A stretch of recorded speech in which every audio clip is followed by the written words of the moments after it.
오늘은 12월 3일 디모데후서 2장 1절부터 13절까지의 말씀입니다. 복음은, 이 복음에 대한 메시지는 시대에 따라 그리고 모든 시대에 모든 사람들에게 전파되어야만 되는 거예요. 왜냐하면 이 복음을 들어야 구원을 받기 때문에 이거는 과거나 현재나 미래나 또한 대한민국 사람이나 미국 사람이나 아시아 사람이나 유럽 사람이나 상관없이 모든 인종과 모든 세대에 증거되어야 된다는 거예요. 그런데 그 복음을 여러분 혼자 이 모든 것들을 감당할 수가 없잖아요. 그러니까 많은 사람들이 이 복음을 들어서 변화되어야 되며 그 변화된 사람들 가운데 이 복음의 책임을 갖는 일꾼들이 많이 필요하다는 거예요. 그 일꾼들이 바로 저와 여러분들이 되기를 축원드립니다. 그러면 이 복음에 대한 일꾼들이 어떻게 살아가야 될 것인가에 대한 삶의 원리를 디모데라고 하는 일꾼에게 바울이 이야기해주고 있는 거예요. 즉 저와 여러분들이 어떻게 살아야 될 것이냐, 이 복음을 위해 어떻게 살아야 될 것이냐를 말씀을 통해 살펴보고자 합니다. 1절과 2절을 볼게요. 내 아들아, 그러므로 너는 그리스도 예수 안에 있는 은혜 가운데서 강하고 또 네가 많은 증인 앞에서 내게 들은 바 충성된 사람들에게 부탁하라. 그들이 또 다른 사람을 가르칠 수 있으리라. 자, 뭐라고 말합니까? 그리스도 예수 안에 있는 은혜 가운데에 강하라, 이 말이에요. 자, 이 당시 상황을 볼 필요가 있는데요. 바울이 지금 감옥에 갇혀 있는 상태잖아요. 로마, 유럽, 그리고 아시아에 있는 많은 그리스도인들이 여러 가지 핍박과 어려움을 통해서 또 바울도 옥에 갇히는 상황 속에서 많은 변절자가 생기기 시작했어요. 예수님을 믿는다고 말했던 사람들이 다 배교하고 다시 그 믿음을 철회하고 그리고 예수를 부인하는 경향이 굉장히 많아진 상태예요. 그 상황에서 예수 믿는 많은 사람들이 흔들릴 수가 있겠죠. 그때 바울이 디모데에게 뭐라고 말하냐면 너는 은혜 가운데서 강해라. 너는 흔들리면 안 된다 라고 말하는 거겠죠. 또 뭐라고 말하냐면 너는 이 복음을 너 혼자 감당할 수가 없으니까 많은 사람들에게 이 복음을 증거하고 그들을 훈련시켜서 양육하여 일꾼으로 만들어라. 뭐라고 말합니까? 2절에 보니까 그 사람들을 뭐라고 표현해요? 내게 들은 바를, 이 복음을 충성된 사람들에게 부탁하라. 네가 볼 때 참 믿음이 좋은 충성된 사람들에게 이 복음을 증거해달라고 부탁하라 이 말이에요. 그러면 그들이 또 다른 사람들을 가르칠 수 있으리라. 또 이 복음이 또 다른 사람들에게 가고 이 충성된 사람들이 또 다른 사람들을 가르치며 복음을 증거하고 또 훈련시키면서 또 그들이 어떻게 돼요?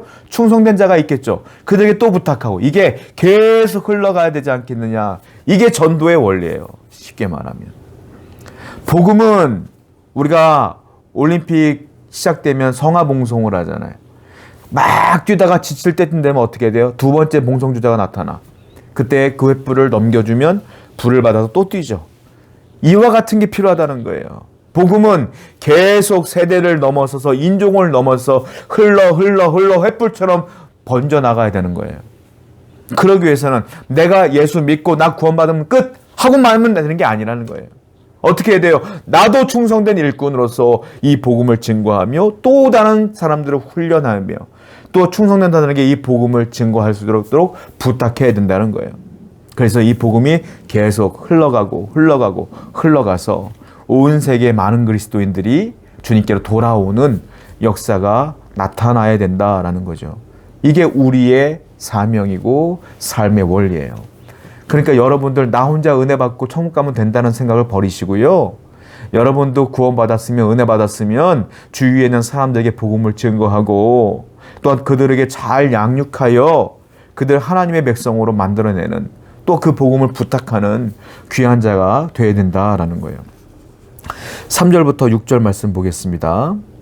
이제 복음의 일꾼들이 어떻게 사역을 해야 되는지 어떻게 살아야 되는지 구체적인 삶의 원리가 나타나게 됩니다. 너는 그리스도 예수의 좋은 병사로 나와 함께 고난을 받으라.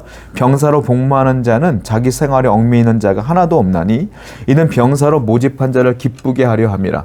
경기하는 자가 법대로 경기하지 아니하면 승리자의 관을 얻지 못할 것이며 수고하는 농부가 곡식을 먼저 받는 것이 마땅하니라. 자, 어떻게 비유하냐면 병사, 그리고 운동 경기에 임하는 운동선수, 세 번째 농부, 이렇게 비유를 합니다. 이 사람들 다 뭡니까? 일꾼이에요. 병사는 나라의 일꾼.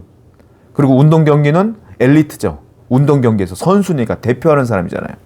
농부는 어떻게 해요? 농부도 일꾼이죠. 내 가족의 먹거리를 책임지는 일꾼이에요. 자, 대표적인 세 사람을 비유하면서 얘기하는 거예요. 병사가 나라에서 병사를 모집했는데 좋은 병사와 나쁜 병사가 있다는 거예요. 좋은 병사는 어떤 병사예요? 나라의 일만 생각하며 전쟁만 생각하며 어떻게든 승리하기 위해서 애쓰는 병사가 좋은 병사지, 집에 두고 온 가족들을 생각하고 언제 이 전쟁이 끝날까, 훈련에 임하는 것도 버거워하고 언제 도망갈까, 이렇게 생각하는 건 좋은 병사가 아니라는 거예요. 즉 자기 생활에 얽매이지 않는 자가 좋은 병사. 우리는 복음의 일꾼은 내 생활에 먼저 얽매여서 하나님의 복음을 위해 살지 못하는 자가 아니라 하나님의 복음을 위해 살면 내 생활은 하나님이 책임질 걸 믿고 살아라 이거죠. 그렇게 살아야지 좋은 병사, 좋은 일꾼이 아니겠느냐. 복음을 위해 살라는 거예요. 또 운동 경기하는 사람도 마찬가지예요. 내가 아무리 해서 반칙해서 우승한다고 우승해? 아니요. 법대로 해야 우승이라는 거예요. 하나님의 말씀대로 이 복음을 온전히 증거하는 사람이 좋은 복음 전도자다 이거죠. 여러분들이 각색해서 해석해서 복음은 이런 내용인데 아니야, 지금 이 사람에게 예수 믿으면 구원받고요, 예수 안 믿으면 지옥 가요, 이런 얘기하면 이 사람이 안 받아들일 것 같아. 그러니까 이 규칙대로, 이 말씀대로가 아니라 다른 얘기를 하는 거죠. 어떻게 얘기할까요? 예수 믿으면 복 받아. 야, 교회 오면은 돈 엄청 벌어. 이런 식으로 먼저 꼬신다, 쉽게 말하면. 이렇게 하지 말라는 거예요. 좋은 일꾼은 이 말씀 그대로, 오리지널 복음을 그대로 전해야죠. 그가 받아들이거나 안 받아들인 건 그 사람 책임이야 이제는. 그런데 여러분들이 이상하게 복음을 전해서 그 사람들이 안 받아들인다, 그게 여러분 책임이에요. 왜 온전한 복음을 안 전합니까? 법대로 하라 이거죠. 이게 좋은 일꾼이다. 세 번째, 농부는 아침 일찍부터 부지런히 애를 쓰고 힘을 쓰고 노력해야지 좋은 것을 얻는 게 당연한 거 아니냐. 즉 하나님의 복음의 일꾼은 열심을 다하여 이 복음을 위해 열심히 헌신하며 봉사하며 충성되게 살아야 되는 거 아니겠느냐라고 말하는 거예요. 이게 저와 여러분들이 살아가야 될 삶의 방식이 되어야 된다라고 바울은 디모데에게 권면하고 있다라는 거죠. 7절 볼까요? 내가 말하는 것을 생각해보라. 주께서 범사에 네게 총명을 주시리라. 내가 지금까지 말한 이 복음과 더불어 너에게 권면하는 이 모든 얘기들을 가만히 생각해봐 이 말이에요. 생각해봐라 이 말은 무슨 말일까요? 이것은 너 스스로 고민해보며 묵상해보며 연구해봐 이 말이에요. 이 복음을 어떻게 전할지를 연구해봐. 그러면 하나님께서 뭘 준다? 범사에 총명을 주신다. 내가 연구해도, 내가 노력해도 하나님이 은혜를 주지 않으면, 총명을 주지 않으면, 명철을 주지 않으면 몰라요. 이 은혜를, 이 총명의 은혜를 뭐라고 말하냐면 하나님의 조명 이렇게 표현해요. 즉 내가 하나님 말씀을 묵상하는데 무슨 말인지 못 알아듣겠어, 어려워. 그때 기도하면서 하나님께 물어. 그때 하나님이 지혜를 주신단 말이에요. 갑자기 그 말씀이, 몰랐던 말씀이 깨달아져. 그리고 설교를 듣는데 무슨 말인지 모르다가 갑자기 어느 순간 이게 그 말씀이구나 라고 깨달아져. 그걸 뭐라고 말하냐? 하나님의 조명 이렇게 표현해요. 즉 복음의 일꾼들은, 충성된 자들은 하나님 말씀을 어떻게 전할까 늘 골똘히 연구하고 고민해 봐야 된다는 거예요.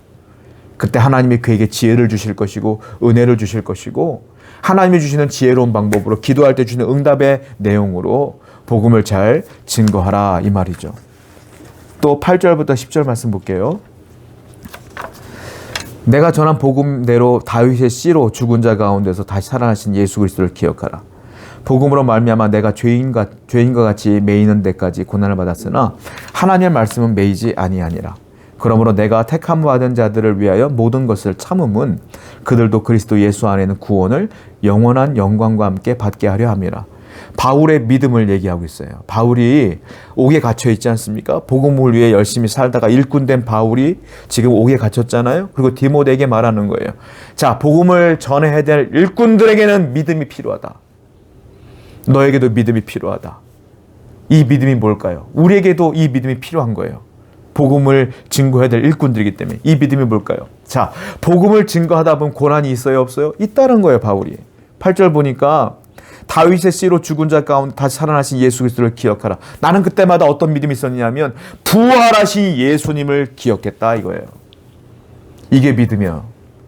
여러분들이 고난 받습니까? 사람들에게 어려움을 받아요? 비난을 받아요? 그래도 내가 예수 그리스도를 믿음으로 부활하신 예수님이 나를 구원하실 것을 굳건히 믿으며 이 사명을 감당하라 이거예요. 우리 믿음의 근원은 어디냐? 예수 그리스도다. 그리스도를 묵상할 때 나에게 힘이 생긴다. 이게 믿음의 근원지다라는 거예요. 오늘도 여러분들 많이 힘들고 어려울지라도 예수님을 묵상하는 겁니다. 그러면 내 믿음이 다시 회복되어지는 거예요. 이게 첫 번째 믿음이고요. 두 번째는 9절에 보니까 복음으로 말미암아 내가 죄인과 같이 매이는 데까지 고난을 받았다. 근데 하나님의 말씀은 매이지 않았어. 나는 고난을 받지만, 나는 옥에 갇혔지만 이 복음은 말씀은 매이지 않았어. 여전히 너를 통해서 증거될 수 있어 라고 말하는 것이죠. 10절 보니까 뭐라고 말했습니까? 내가 그래도 참아. 자, 내가 택함 받은 자들을 위하여 모든 것을 참음은 그리스도 예수 안에 있는 구원을 영원한 영광과 함께 그들에게 받게 하렵니다. 두 번째 믿음이 나와요. 뭡니까? 첫 번째, 내가 고난받을 때 예수님 바라보며 묵상하며 참았다. 두 번째, 내가 이 복음을 증거함으로 이 복음을 받은 디모데 너와 같은 사람들이 구원받을 것을 내가 믿기 때문에 내가 또 그 믿음으로 일어난다. 두 가지 믿음인 거예요. 예수님을 묵상함으로 일어나고, 두 번째, 이 복음으로 회복될 저 사람들을 바라보며 또 일어나고. 기억하십시오. 복음을 증거하는데 두 가지 믿음이 필요한 거예요. 예수님이 확실한 믿음이 있어야 복음을 증거하고요.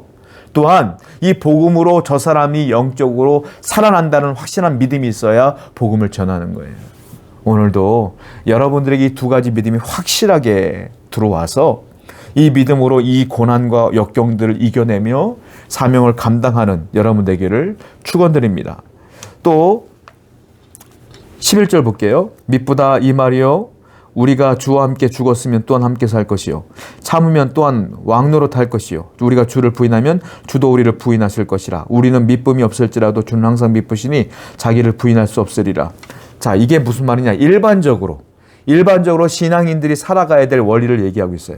11절에 우리가 주와 함께 죽었으면 주와 함께 살 거야. 그런데 내가 주와 함께 죽었다가 주와 함께 살면 주와 함께 왕노릇 할 것이야. 무슨 말이에요? 주님이 나의 인생이 전반적으로 통치해 준다는 말이죠. 또한 우리가 주를 부인하면, 안 믿으면 주도 우리를 부인한다. 하나님도 우리를 부인한다. 간단한 원리예요. 여러분들이 주님을 위해 살면, 주님을 위해 고난을 받으며 복음을 위해 살면 주님은 여러분들을 모른 척하지 않는다 이 말이에요. 나중에 저 하늘나라 갔을 때 여러분들은 주님과 함께 통치하며 살 것이다. 그런데 여러분들이 이 복음을 외면하고 사명을 외면하고 내 맘대로 내 뜻대로 내가 원하는 대로만 살면 주님도 여러분들을 부인할 것이라. 어떻게 사시겠어요? 주님을 위해 살겠어요? 주님께서 여러분들을 부인할 정도로 여러분들을 위한 삶을 살겠어요? 간단한 거예요. 우리의 삶의 원인은 병사와 같이, 좋은 병사와 같이, 좋은 일꾼과 같이, 좋은 운동선수와 같이, 그리고 주님을 인정하며 주님과 함께 살고 주님과 함께 죽으며 살아가는 충성된 자가 되어야 될 줄로 믿습니다. 기도합시다. 오늘도 우리 귀한 성도님들 주님의 일꾼 되어 이 일꾼의 삶의 원리대로 살아갈 수 있도록, 결단할 수 있도록 주님께서 인도해 주옵소서. 예수님의 이름으로 기도드렸습니다. 아멘.